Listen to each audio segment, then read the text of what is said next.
Hello and welcome back to NA Turbo. So yeah, I thought I'd do a video that nobody has ever asked for and nobody's probably really ever thought about, but it came to my mind, so I thought I'd give it a go. What the hey. So today I'm going to do a comparison between my 2023 Mini and old Reginald the Rover there that's sat up in the corner. So this came about because I've driven sort of fairly long trips in both recently, and I thought I'd do a video on how far things have come or how far they haven't. So don't get me wrong, I love both cars. I've got them both for different reasons. But yeah, it just sort of came across to me while I was driving that I thought I'd, give a bit of comparison of, have things come that far since 98 when that was registered, obviously designed a lot earlier, to 23 when this was registered. So first of all, this is a Mini Cooper 5-door, 1.5 3-cylinder turbo petrol. So it puts out about 130 horsepower, 3 cylinders. It's the not even individual spec, I can't even remember the full name of it, but it's a mid-level spec, so it's a Mini Yours spec. Sorry, that's what it is. So you get the Mini Yours alloy wheels that are 18-inch on run flat tyres, which I didn't want, but unfortunately it was have them on this level of trim, or you can have this level of trim. So yeah, 5-door, 1.5. It's very economical. I've been getting sort of on long motorway trips at the speed limits 60 miles per gallon around average. So it is, it's diesel economy in a petrol car. And one of the reasons I got it was I wanted something that was reliable, that I could get in daily. I didn't have to worry about MOTs. I didn't have to put much thought in. It's got a servicing package, so I can just whack it back to the dealer when it pings and tells me it needs a service. It's, in theory, hassle-free. I just have to pay a payment each month and squint every time that comes out my bank account. But yeah, it's the 7-speed automatic. I think they're 7 in this, which is BMW's version of the DSG gearbox. So that's down there. It's actually very good indeed. I'm a big VW fan, but I hate to say it, this is better than VW's DSG. Sorry, VW. So yeah, as I say, with this spec, you got full leather. It's got heated seats. It has a TFT dash. Cruise control, standard cruise control, not active or adaptive cruise control, which I've had on other cars in the VW range. It's got the sort of iDrivey system there that comes into the centre. It's not got navigation because, being Mini, that was an option. So I just run Apple CarPlay through my phone, and that displays onto there. Yeah, it's got automatic headlamps, automatic wipers, all the kit you sort of want, full electric windows, closure of the mirrors and everything like that. It is a 5-door, although I'm 6'3". So if you look in the back behind me, how I like to drive at the minute, yeah, toddler wouldn't even get in there really. That's the passenger seat's been in a friend who's about 6 foot. So you can fit 3 people in it, providing your passenger is not very tall, comfortably.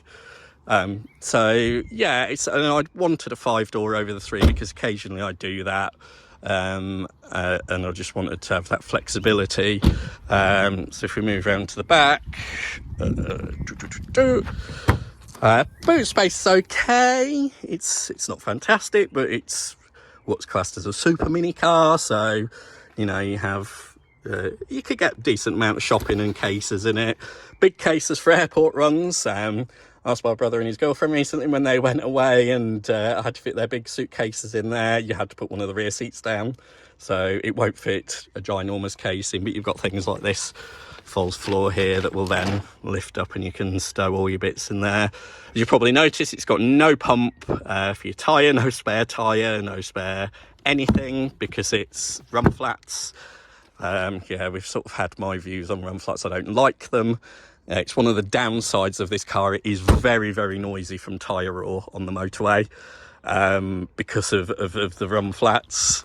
And this is on Pirellis from factory, so not sort of cheap cheap ones, but they are just so hard, and the ride is, it's a Mini, so it's going to be sporty, but, and especially this being a Cooper, so it's the next stage up, but it's yeah, it sometimes hurts, and that will bring me on to reg the Rover in a minute. So yeah, it's great for what it does. I enjoy driving it. It does handle very well. I'm always skeptical at manufacturer claims, and sorry, Ford enthusiasts, but I'm going to have to mention the Ford Focus. Everybody loves us as it handles so well. I've driven various ones of Focuses, various ones from the first to not the very latest, but one of the latest. And to me, it's no better than a Golf or an Astra or anything else equivalent of that time. So, yeah, I'm always dubious with manufacturer claims. Some people now probably bash me in the comments, tell me I'm not being fair and I'm Fordist or whatever, or that they've had one and it's a very good drive. It's just personally my view. I've driven them. I don't like how their interiors. And we've, as you'll probably see in my back catalogue, we've had a Mark 1 Mondeo on the fleet, and it was very, very good. But yeah, so I'm not anti-Ford completely. I just, yeah, I'm not there on the Focus thing, but that's me. But this, you know, you could take it and throw it around country lanes, and it handles very, very well. So I was surprised, because I take manufacturer claims with a pinch of salt. So yeah, it's a good car. It does everything I need it to. It gets me when I want to go to places for work. It does it very economically. The seats are comfortable. The ride is okay, providing you're on motorways. If you're on some of the horrible roads that we have, as I say, it can be quite painful at times, which is where we come on to reg the 620 Ti. So if you've watched my videos, this is my latest member of our little fleet. So he's a 1998 Rover 600 series. He's got the 2-litre T-Series turbo engine in him, so he's pushing it around 200 horsepower. Very, very wolf in sheep's clothing car. You'll see other videos on him, but we're not sort of going to go into his spec or any back stuff much. It's really sort of the comparison. So as I mentioned, I've driven both recently, and the more I drive the 600, and here's kind of the clincher, the more I think it's a more comfortable car. And it's more comfortable on the motorways, it's more comfortable on broken roads, it's very quiet for what it is. It cruises superbly. And okay, some people might say, I'm comparing apples and oranges, a sort of super mini sporty car to what was a saloon car rivaling sort of a 3 Series. But yeah, it's surprised me. It has gone through my mind a few times, especially with the cost of things now. If when it comes to getting rid of this off lease, do I just go and buy a very, very good one, very low mileage, and pay quite good money for one of these instead? Because, yeah, as I say, I'll open his interior. I mean, he's done, as you've seen on my videos, I think he's ticked over to 189,000 miles now. So we'll just have a brief look inside. So yeah, he wears his age in some ways, in particular on the seats, but I'll look to change those. But yeah, he's very spacious, big boot. I'll just flip the boot in here, sorry, to make you sick, because I'm pulling levers. Obviously, being a Japanese-based car, it's got boot pulls. So this, if you don't know, was based on this era of Rover's tie-up with the Honda. So it's essentially a Honda Accord underneath. So excuse the boot carpets there off, because I'm chasing a water leak. Surprise, surprise. But as you can see, apart from my crap in there is a heck of a lot of space. It goes back quite far. These seats do actually fold as well.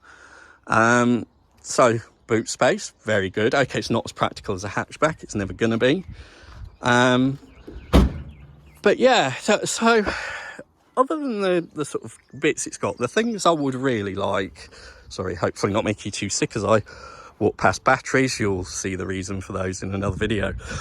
But yeah, it's the things I'd like on this it doesn't have. The GSI ones had cruise control, which I love cruise control. It's a must for me on every daily car I have now, just because of the amount of average speed cameras and things like that. It takes the worry out of it. You can just set it and know you're going to be under the speed limit. So they didn't do it on the TIs, they did it on the GSIs, which was the 2.3 Honda engined ones. So I'd like that. It's got air conditioning, so that's okay, albeit it's not functioning in here at the moment, but hopefully getting that fixed shortly. It's got full electric windows, it's got electric sunroof, electric mirrors. It's got remote central locking, which I've just had sent off for the remote to be reprogrammed.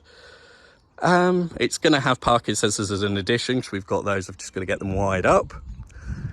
So yeah, it's obviously, this does nowhere near the fuel economy of the Mini. You're talking, you could probably get it to about 35 miles per gallon, and I am running this on E5 as well as in the Mini. One of the other reasons for getting it is I can chuck cheap E10 crap in it, and I don't care, because it's designed and made for that. So yeah, it's a ponder, and I just thought I'd do it because I wonder if anybody else has ever thought the same things. Like, really, how far have we actually come? 98, 2023, and whilst this is very good in terms of comfort, which, I'm nearing 40 now, I'm not 20 anymore when I was running around on cars with coilovers, this is the more comfortable car. And actually, if it did better on fuel economy in a way, this is the car I would take on more trips. So, and they did a diesel one of these as well, bear in mind. So, if you don't want to go quick and you want a fuel economy, the diesel one of these is very good. So yeah, it does make me wonder, is like, whilst we've obviously gained some things in efficiency, so when the Mini's air conditioning's on, which it is most of the time because it's designed to be, you notice a 0 drop in miles per gallon. So obviously things like compressor technologies come on a lot further. The fact it's a 1.53 cylinder engine, it's putting out 130 horsepower, is come very far. It does 60 miles per gallon. It's diesel technology. So that definitely, we have come that far. But it is, in ride terms, I find myself thinking the 600 is much more comfortable. And yes, obviously there's differences. This is on 18-inch low profile tyres. The Rovers, I think, are 16s, and obviously you can see it's quite a chunky sidewall to them. But so yeah, but I've found this a lot. And the Mondeo, actually, one Mondeo we had was a perfect example. That car was so comfortable on the motorways. It just wafted, and potholes were like, what potholes? So whilst I understand we all kind of want to be a bit Gran Turismo-y, and things, and I do enjoy this occasionally, for daily driving, this is just more comfortable. So, yeah, it was just sort of a fairly quick one for a question nobody's ever asked, and probably nobody wants to know. But yeah, I just couldn't help pondering on, like, how far have we actually come when something that was designed in the 90s is more comfortable, smoother, very good at cruising, than something that's, designed in the 2020s. So yeah, interesting one. But obviously I have both, so yeah. Anyway, thanks for watching and listening to me go on about something you've probably nobody's ever wanted or thought about before. Do hit like and subscribe, and come back a view again. Thanks a lot. Bye bye.